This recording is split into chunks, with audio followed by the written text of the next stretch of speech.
New optimism tonight for a compromise deal over border security funding, but the clock is still ticking to another possible government shutdown.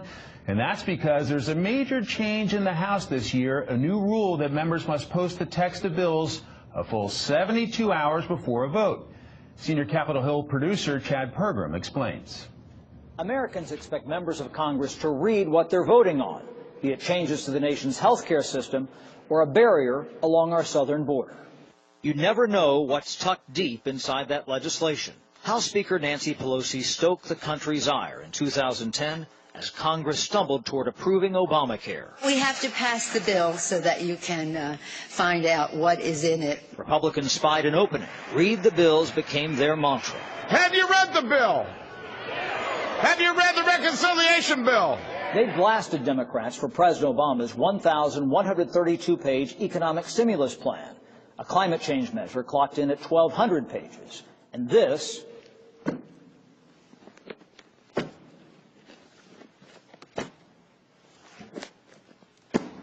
is Obamacare. Have you read the manager's amendment? Hell no, you haven't. That same year, Republicans pledged to make a change, requiring 3 days to read bills if they won the House. Well, not quite. A closer reading of the GOP rule only mandated the House post some bills for parts of 3 days, sometimes described as a 24-hour and 2-second rule. In other words, you could post a bill at 11:59 p.m. on a Tuesday and vote as early as 12:0001 on a Thursday. We need to do better. We need to restore some integrity of this institution, and that was the point of some of the changes in the rules package. Now that Nancy Pelosi has the gavel again, Democrats say they really will read the bills before they vote. The new rule says most garden variety bills must be available for all to peruse for a full 72 hours before debate and vote. I think it's just the fair way to proceed. People ought to know what they're voting on. When the House met in this room in the 19th century, Statuary Hall of the Capitol, bills were only a page long, and there was only one copy. Some members were illiterate, so a House clerk read the bills out loud so everyone could hear the legislation. The House is supposed to do that today, but always waives that rule. In college, just because a professor assigns the book doesn't mean that students read it. And the same is the case with reading the bills in Congress. On Capitol Hill, Chad Pergram, Fox News. To the latest breaking news that negotiations over border wall funding have broken down over the number of ICE detention beds. I want to bring in Ohio Democratic Congressman Tim Ryan. He sits on the House Appropriations Committee. And Congressman, so it was a pleasure to have you on the program. Thank you so much for being here. Thank you. You heard what Senator Lindsey Graham said, that your colleagues want to force the president to limit and cut the number of beds in ICE detention centers for violent offenders as a way to get any more money for the border wall. Your reaction? Well, you know, this is the first I've heard of that. I mean, I love Lindsey Graham, but he's breaking news this morning and you know, speaking about something I've not heard about. And I, for one, and I think a lot of other people aren't for releasing violent offenders in any regard. And so I got to look more into that. But that doesn't sound like something that I would be supportive of, or many Democrats would be supportive of. I mean, you're on the Appropriations Committee. Talk to us about what seems practical to you. We've got a picture here of the wall in Nancy Pelosi's state, which we've spoken about a number of times on this program. The wall that separates Tijuana from San Diego, where 1.5 million people are on the Tijuana side and 1.5 million people are on the San Diego side, and it's a very dense area. And since that wall has gone up, the number of apprehensions at that border has declined. Given what we know about crime at the border, given what we know about the national security worries of the American people, what is practical in terms of the amount of money allocated to a border wall?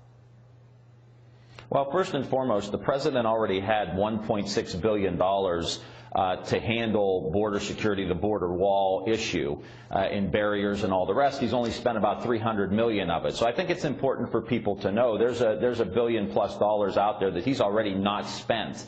I think it's also important for us to remember, Maria, like the president every day gets a presidential daily briefing.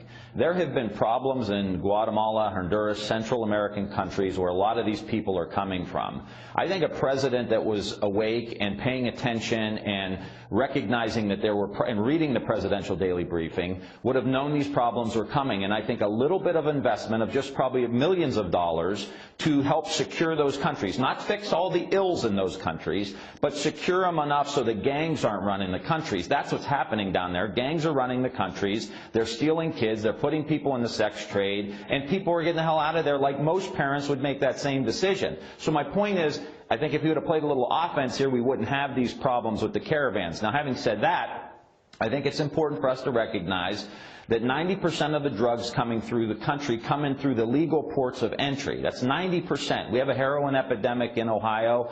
We've got to address this issue. I just want to see resources put where the problem is. And 50 to 75% of the people who have overstayed their visas come in, or that are here undocumented, have overstayed their visas. So they come here legally and then they overstay. So, okay, we need a barrier here or there. We're not going to put a wall in the middle of the Rio Grande River. Right. There are many ranch owners and there are many farmers on southern border states that aren't for the wall because they don't want the government coming in and eminent domaining their property. So we've got to take all this into account, and I hope we can experience some of this nuance as they're negotiating this now. Well, as usual, you bring out very practical ideas and issues, but, you know, you are, in my opinion, an outlier of your party.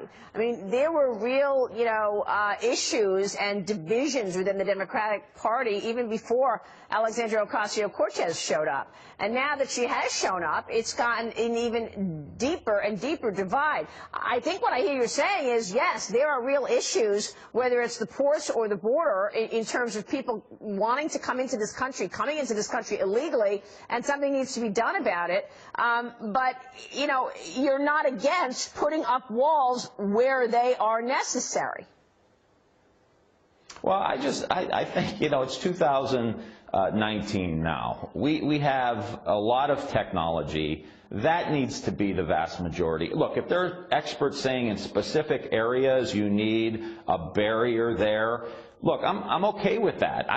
To me, it's about securing the border in the most appropriate and efficient way. I don't think the border wall is immoral. I just think it doesn't make a lot of sense. And I think we have technologies that are much better equipped to handle what's happening here. And as I said, 90% of the drugs are coming in through the legal port of entry. So I think the most responsible taxpayer would say, spend my money there. You know, make sure we have enough dogs and manpower and technology where all the drugs are coming through. We're experiencing this every day in Ohio with the opiate epidemic, and too many people are dying. So I'm deeply concerned about it. I just want to be smart on how we spend it. And if people are overstaying their visas, how do we use data analytics? How do we use metrics to be able to find out who those people are? Let me broaden out, Congressman, to some of the other issues that are obvious in your party, and that really includes some of these very radical ideas. Medicare for all, which basically does away, eliminates the private insurance industry in America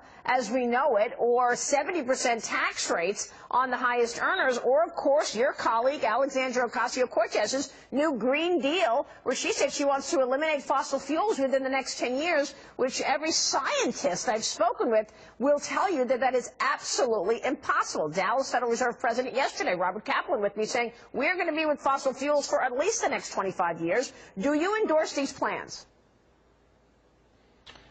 These plans, I think, across the board, really are value statements. These are value documents.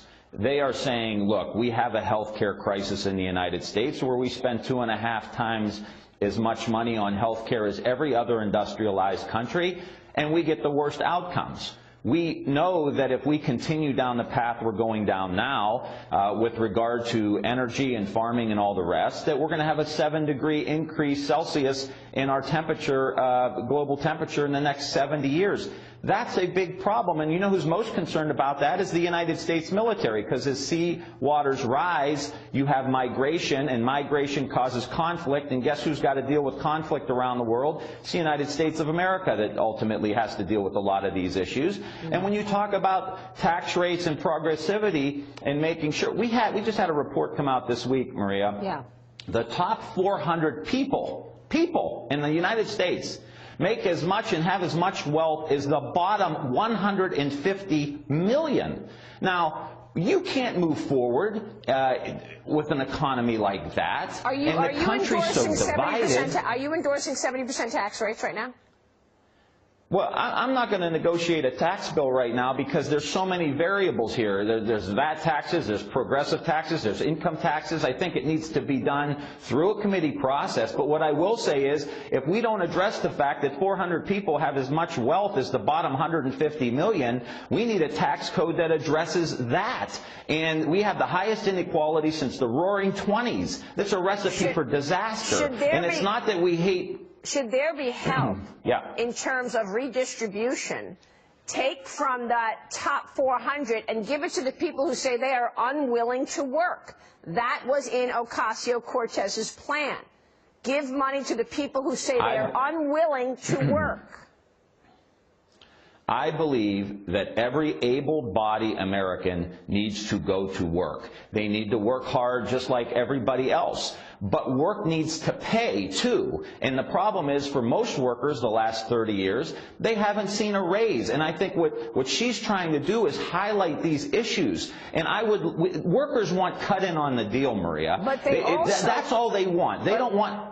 They're not cut in, though. They're not cut in. I would think that people also want the honesty of what these kinds of plans cost and if there is actually making sense to them. For example, the Medicare for All is going to cost more than $30 trillion. Now, we're talking about $36 trillion over 10 years when you're talking about $5.7 billion for a border wall. What percentage of that is the overall, what percentage of the overall budget is $5.7 billion for a border wall? And you've got these pie-in-the-sky ideas like $36 trillion for Medicare for all over a 10-year period. How do you justify that? Well, I mean, yeah, that's the cost, but it's also dramatically reducing, probably by 80%, your private health care costs. So it's not just you continue to pay private insurance, and then you also pay the additional money for the Medicare for All system. And I think we've got to talk about how best to